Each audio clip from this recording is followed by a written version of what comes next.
Bonjour, chers amis. Les fois, j'ai le mal, que Dieu vous protège. Amen. Qu'il y ait tout ce que vous faites. Amen.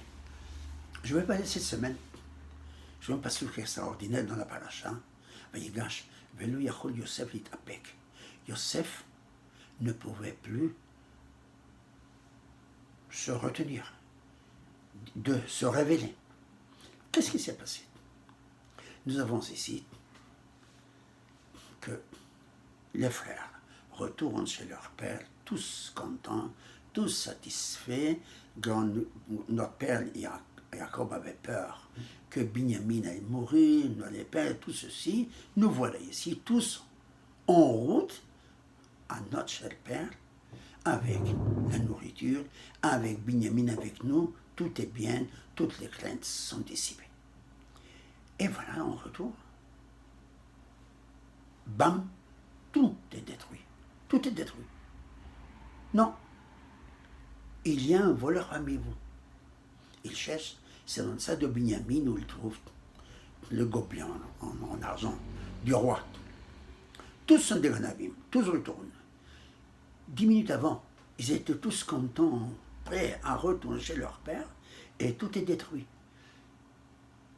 Ce détail frappe Yehuda et il dit à Elohim, Massa et Avonavatecha.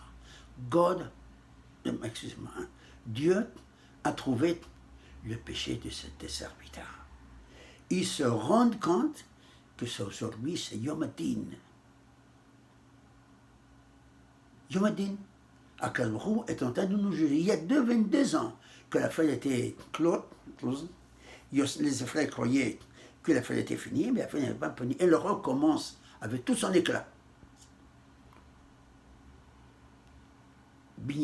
Yehuda se présente devant le roi, il lui explique tout ce qui s'est passé, en lui disant qu'il était impossible de laisser Binyamin ici, il faut que Binyamin retourne chez son père, et le voleur qu'on a condamné à être le Hébet, Yehuda dit, c'est moi le condamné, c'est moi qui va recevoir la rabdoute, je serai l'esclave.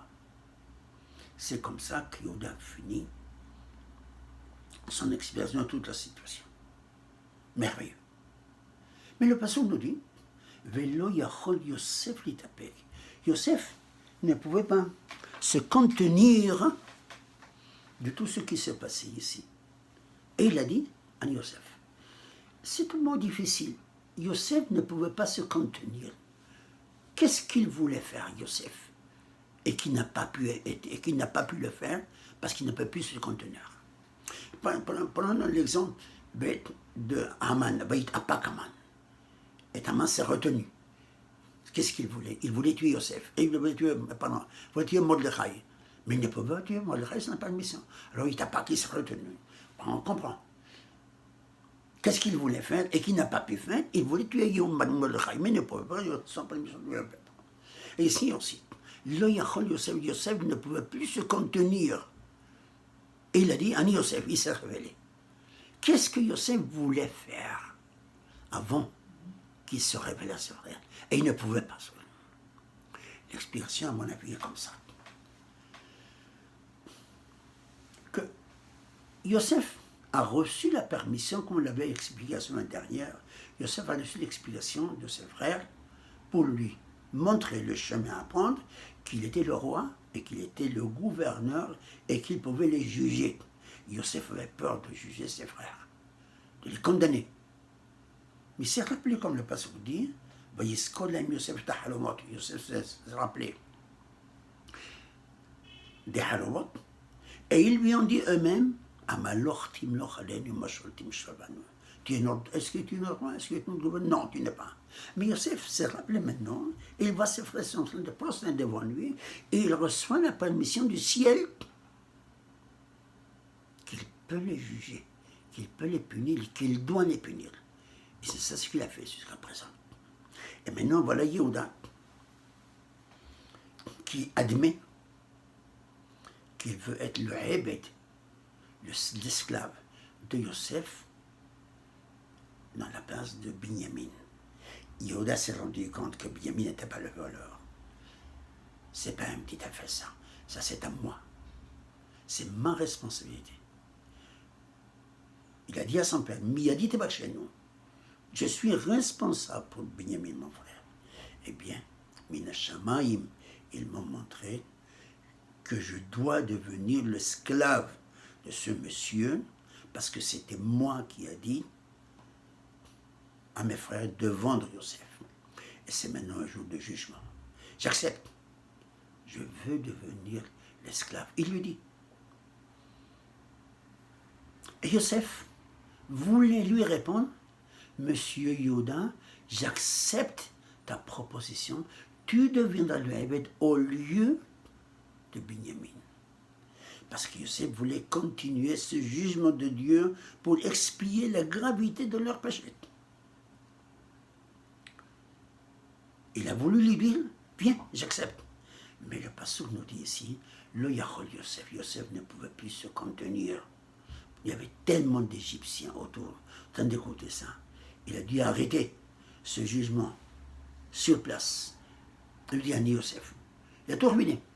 Le Yachol Yosef, Yosef ne peut plus se contenir la douleur et la souffrance de voir ses frères dans la situation où ils se trouvaient, tous ces Égyptiens autour d'ici. Le Yachol Yosef. Mais Yosef voulait continuer. Elle dit à Yehuda, oui, j'accepte ta proposition, que tu deviennes nos Ebed. Et comme ça, continuer la souffrance pour expier la gravité de ce péché. Voilà ce que Yosef voulait faire. Mais le passage dit, le Yachol Yosef, Yosef ne pouvait plus se contenir à dire, oui, tu seras mon Ebed, j'accepte ta proposition. Il ne pouvait plus se contenir. La souffrance qu'il voyait dans les yeux de ses frères, la souffrance qu'il voyait dans les yeux de Yehuda, la souffrance qu'il voyait la honte de tous ces Égyptiens devant lui. Et c'est immédiatement, il a tout ruiné. En Yosef, je suis Yosef. Et c'est ça ce qui s'est passé. Ça, c'est l'explication de Lo Yachol Yosef les tempêtes. Malgré que lorsque Jacob nous vient en Égypte, et il vit chez 17 ans, il meurt à la Vachalom. On l'enterre à Magadon, on est de retour. Les frères ont peur. Voilà, Yosef va se venger sur nous. Et il se prosterne à lui. Yosef dit, est-ce que j'ai la place de Dieu pour vous juger? Je ne peux pas vous juger. Je m'occuperai de vous. Mais, on va demander, Yosef, sire, jusqu'à présent, tu étais en train de les juger. Tu as pris la place de Dieu, Yosef. Tu les as jugés. Qu'est-ce qui se passe maintenant? Pourquoi? Parce que maintenant, c'était fini. Maintenant, c'est fini. Dès qu'il avait Yosef, le Yachol Yosef, il ne pouvait plus se contenir de la honte, de la douleur de ses frères. Il a tout arrêté au milieu. Et maintenant, on retourne au début, que je n'ai pas le droit de vous juger. Mais jusqu'à présent, il n'y avait pas émission. On avait dit, Yosef s'est révélé des halomot. Que eux-mêmes, leur interprétation de ces halomot, c'est que bien, c'est vrai, tu es notre roi, tu es notre gouverneur. Il avait reçu la permission à ce moment de lui juger. Mais ça a été arrêté. La douleur de Yosef à la vache Shalom, de voir ses frères souffrir dans cette situation, de retourner chez leur père, sans bien, mais terrible, c'est terrible. Il a admis à Yosef. Bekarov, qu'on entende la parole du Mashiach. Je suis le Mashiach, je suis venu pour vous délivrer de toutes vos souffrances. Yerushalayim, que Dieu vous bénisse, que Dieu vous protège, amen, qu'il y ait la